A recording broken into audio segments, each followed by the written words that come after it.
वैद्युत द्विध्रुव के कारण अक्षीय स्थिति पर विद्युत क्षेत्र की तीव्रता ज्ञात कीजिए। ठीक है, अनुदैर्घ्य स्थिति भी बोलते हैं अपन अक्षीय स्थिति को। ध्यान रखना, क्वेश्चन क्या रहेगा, शांत बैठना है बिल्कुल। क्वेश्चन क्या रहेगा, वैद्युत द्विध्रुव के कारण अक्षीय स्थिति में विद्युत क्षेत्र की तीव्रता ज्ञात कीजिए। तो इसकी डेफिनेशन अपन क्या लिखेंगे, सबसे पहले अपन हेडिंग डालेंगे अक्षीय स्थिति। ठीक है, अक्षीय स्थिति हेडिंग डाली, फिर यहाँ पे आप लोग क्या लिखोगे कि वह बिंदु जहां पर हमें विद्युत क्षेत्र की तीव्रता ज्ञात करनी होती है वह है बढ़ाए गए अक्ष के किसी बिंदु पर स्थित होता है। ठीक है, तो अपन ने सबसे पहले क्या किया, एक वैद्युत द्विध्रुव बनाया। वैद्युत द्विध्रुव क्या होता है, दो विजातीय आवेशों को यदि अति अल्प दूरी पर रख दिया जाए तो उससे बने निकाय को हम क्या बोलते हैं, वैद्युत द्विध्रुव बोलते हैं। आई बात समझ में, क्या बोलते हैं, वैद्युत द्विध्रुव। तो मैंने सबसे पहले क्या किया, क्योंकि अक्षीय स्थिति में आपको वैद्युत द्विध्रुव के अक्ष को आगे तक बढ़ाना है और वहां पे आपको कोई बिंदु P मिलेगा जहां पर हमें विद्युत क्षेत्र की तीव्रता क्या करनी है, ज्ञात करनी है। ठीक है, तो मैंने क्या रखा, दो विजातीय आवेशों को रखा, एक -q आवेश और एक +q आवेश, दोनों को अति अल्प दूरी पर रखा तो एक निकाय बना। तो ये क्या बन गया, वैद्युत द्विध्रुव। और वैद्युत द्विध्रुव की लंबाई को हम क्या लेते हैं, 2l लेते हैं। यहाँ पे मैंने माइनस रख दिया, यहाँ पे मैंने प्लस रख दिया। अब मैंने बिंदु O से R दूरी पर कोई बिंदु P लिया, बिंदु O से R दूरी पर कोई बिंदु क्या लिया, P, जहां पर हमें विद्युत क्षेत्र की तीव्रता क्या करनी है, ज्ञात करनी है। आई बात समझ में। अब देखो यहाँ पे क्या, ये क्या रखा है, परीक्षण आवेश। ये परीक्षण आवेश कैसा हो सकता है, धनावेशित हो सकता है। ठीक है, तो ये धनावेशित है तो धन और धन में क्या लगेगा, प्रतिकर्षण। तो विद्युत क्षेत्र की तीव्रता E1 किस तरफ जाएगी, इस तरफ, और प्लस और माइनस में क्या लगेगा, आकर्षण। तो विद्युत क्षेत्र की तीव्रता 2, मतलब दूसरी विद्युत क्षेत्र की तीव्रता इसके कारण किस तरफ आएगी, इस तरफ आएगी। ये बात समझ में आ गई।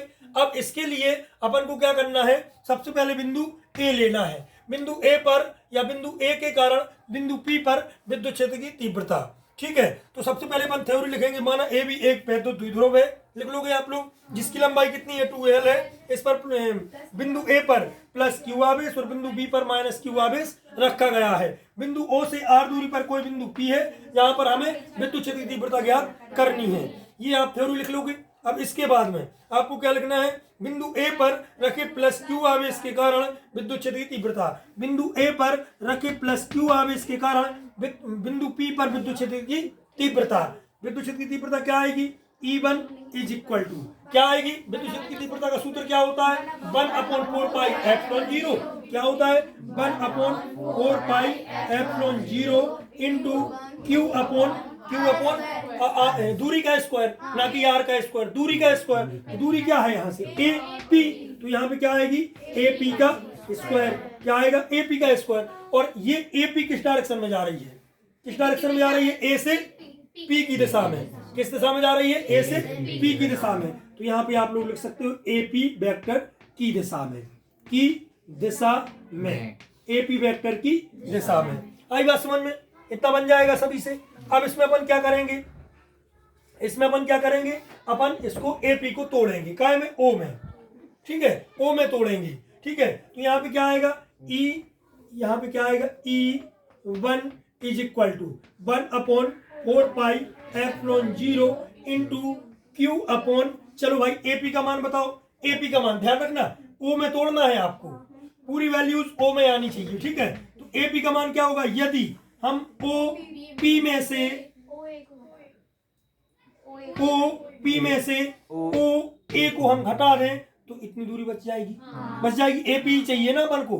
तो AP का मान क्या होगा, इस पूरी दूरी में से इतनी दूरी को घटा दो, इस पूरी दूरी में से इतनी दूरी को, इस लाइन को मिटा दो तो ये लाइन बच जाएगी।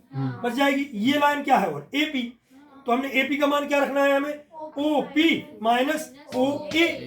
देखो OP - OA आ गया, और स्क्वायर लगा दो, देखो दोनों में O आ गया। ठीक है, अब यहाँ पे इनका मान रख दो तो क्या आएगा, E1 = 1/4πε0 × Q/OP। OP का मान क्या है, OP का मान क्या है, R। तो मैंने क्या रख दिया, R, माइनस लगा तो माइनस लगा दो, OA का मान क्या है, स्मॉल l। तो मैंने स्मॉल l का मान रख दिया। यहाँ पे स्क्वायर लगा तो मैंने स्क्वायर लगा दिया।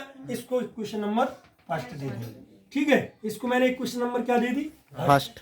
इसी प्रकार अभी अपन ने बिंदु A के कारण बिंदु P पर विद्युत क्षेत्र की तीव्रता ये निकाली। अभी अपन क्या करेंगे, बिंदु बी के कारण बिंदु पी पर विद्युत क्षेत्र की तीव्रता निकालेंगे। तो बिंदु बी के कारण बिंदु पी पर विद्युत क्षेत्र की तीव्रता क्या आएगी, E2 क्या आएगी, E2 इज इक्वल टू क्या आएगा 1/4πε0 इंटू Q अपॉन क्या आ जाएगा ज्योति, क्या आएगा, ये समझ में आया। अब क्या आएगा E2। अब बिंदु P के कारण, ये बिंदु A के कारण निकाली अपन ने, A के कारण। अब बिंदु B के कारण निकाल रहे हैं। B पर कौन सा आवेश रखा, -Q रखा है, तो आप लोग लिख देना बिंदु B पर -Q के कारण बिंदु P पर विद्युत क्षेत्र की तीव्रता E2 बराबर 1/4πε0 Q अपॉन दूरी का स्क्वायर। अब दूरी क्या है झलक, दूरी क्या है अब BP का स्क्वायर। तो यहाँ पे क्या आएगा BP का स्क्वायर। चलो संस्कार आपको बताना है, मोबाइल रख दो पहले। अब आपको बताना है बीपी का मान। बीपी का मान भी आपको इसी फॉर्म में चाहिए है, ओ के फॉर्म में। चलो बताओ तो हमें बीपी का मान आप क्या रखोगे, बताओ जल्दी बताओ। तो E2 is equal to 1/4πε0 into Q upon, चलो बीपी का मान बताओ पूरे जल्दी। क्या आएगा O नहीं, BO प्लस OP। यदि हम इतनी लाइन को जोड़ दें तो ये पूरी लाइन बन जाएगी, मतलब बीपी बन जाएगा। तो हम यहाँ पे BO प्लस OP लिखेंगे। तो यहाँ पे क्या आएगा BO प्लस OP। तो यहाँ पे क्या आएगा BO प्लस OP का होल स्क्वायर आ जाएगा। आएगा कि नहीं आएगा ज्योति, सोनिया, बन जाएगा। अब यहाँ पे बना आगे चले E2 is equal to 1/4πε0 into Q upon यहाँ पे BO का मान बताओ हर्ष, BO का मान क्या है, BO का मान क्या है L। BO का मान क्या है, देखो BO का मान क्या है L, तो मैंने L रख दिया, प्लस लगा दो। यहाँ पे OP का मान बताओ जरा, OP का मान क्या है R, तो यहाँ पे R का होल स्क्वायर आ जाएगा। इसको दे दो समीकरण नंबर 2 दे दिया। इतना बन जाएगा सभी से, ठीक है, बन जाएगा। मतलब उल्टा हो गया, कोई दिक्कत नहीं है। नहीं, प्लस में इसको आप आर को आगे लिख दो, क्योंकि प्लस में चाहे आप 3+4 लिख दो, चाहे आप 4+3 लिख दो, आंसर तो वही आएगा आपका, ठीक है, इसमें कोई प्रॉब्लम नहीं है। ठीक है, आगे चले अपन। अब इसके बाद में अपन ने क्या किया था, इसकी डायरेक्शन तो अपन ने बताई नहीं, डायरेक्शन किस तरफ है, P से B की डायरेक्शन में, ठीक है, मतलब ये विद्युत क्षेत्र की तीव्रता इस तरफ आ रही है, तो P से B की डायरेक्शन में। हम मिटा रहे हैं, खुशबू लिख रही हो क्या, लिखो रे, मिटाते जा रहे हैं इसको। बात नहीं करना है, शांत बैठो। चलो आगे चले अपन। फिर अपन ने इसमें क्या किया था, इसमें समीकरण 1 और 2 से स्पष्ट है कि विद्युत क्षेत्र बड़ा है E1, हाँ E2 बड़ा है E1 से, ये तो अपन लिख देंगे, ठीक है। अब इसके बाद में अपन क्या करेंगे कि दोनों तीव्रताएं कैसी हैं, परिमाण में बराबर है, मतलब उनकी ताकत एक जैसी है, लेकिन उनकी दिशाएं कैसी हैं, विपरीत है उनकी दिशाएं, ठीक है। तो इनकी परिणामी तीव्रता क्या निकलेगी, परिणामी तीव्रता निकलेगी E बराबर, परिमाण अलग है, ताकत, ठीक है, और परिणाम अलग है, परिमाण अलग है, परिमाण का मतलब होता है उनकी ताकत, ठीक है, और परिणाम का मतलब होता है उसका रिजल्ट, मतलब दोनों तीव्रताओं का मतलब संयोग, ठीक है। जैसे मान चलो 2 रुपए इस जेब में है, 5 रुपए इस जेब में है, परिणामी रुपए कितने हैं हमारे पास, 2 और 5 7 रुपए है। तो इन दोनों तीव्रताओं को हम क्या कर देंगे, जोड़ देंगे, तो E1 प्लस E2 आएगा। लेकिन ये दोनों तीव्रताएं कैसी हैं, विपरीत है एक दूसरे के, इसलिए यहाँ पे क्या लग जाएगा, माइनस। तो E इज इक्वल टू क्या आएगा, E1 माइनस E2। दोनों तीव्रताओं के मान रख दो समीकरण 1 और 2 से, समीकरण 1 और 2 से दोनों तीव्रताओं के मान रखोगे तो क्या आएगा, E बराबर यहाँ पे क्या आएगा, E1 का मान क्या था, 1/4πε0 into Q upon R minus L का होल स्क्वायर था।